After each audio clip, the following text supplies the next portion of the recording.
যাদের বেগুন ভাজার পরে বেগুনগুলো একদম নরম হয়ে যায়, আজকের রেসিপি তাদের জন্য। আশা করি ভালো লাগবে। যদি ভালো লাগে অবশ্যই লাইক কমেন্ট শেয়ার করবেন। তো দেখতেছেন আমি বেগুনগুলোকে কেটে স্লাইস করে নিয়েছি। এখন বেগুনগুলোকে ধুয়ে নিয়েছি। এখন একে একে সব গুঁড়া মশলা দিয়ে দিচ্ছি। হলুদ গুঁড়া, মরিচ গুঁড়া, লবণ পরিমাণ মতো সব কিছু দিয়ে আমি বেগুনগুলোকে ভালো করে মেখে নেব। এপিট ওপিট করে মশলাগুলো লাগিয়ে নেব। তো লাগানো হয়ে গেছে। তো দেখতেছেন এখানে আমি 2 চামচ চাউলের গুঁড়া, 1 চামচ বেসন, 1 চামচ কর্নফ্লাওয়ার, হলুদ গুঁড়া, মরিচ গুঁড়া, পরিমাণ মতো লবণ সব কিছু দিয়ে শুকনো উপকরণগুলোকে মেখে নিয়েছি।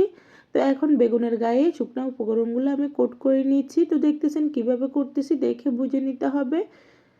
তো ফাইনালি আমার কোট করা হয়ে গেছে। তো এখন আমি কিছুক্ষণ রেস্টে রেখে দেব। তো দেখতেছেন ফ্রাই প্যান দিয়ে দিয়েছি চুলায়, তেলগুলো গরম হয়ে গেছে। এখন একে একে সবগুলা বেগুন আমি ভেজে নেব। তো দেখতেছেন বেগুনগুলোর এক পিঠে কালার চলে আসছে, আমি উল্টে দিচ্ছি আর এক পিঠ। তো এপিট ওপিট করে গোল্ডেন কালার করে আমি বেগুনগুলোকে তুলে নেব। তো ফাইনালি দেখতেছেন আমার বেগুন ভাজাটা হয়ে গেছে। এখন আমি তুলে নেব বেগুনগুলোকে।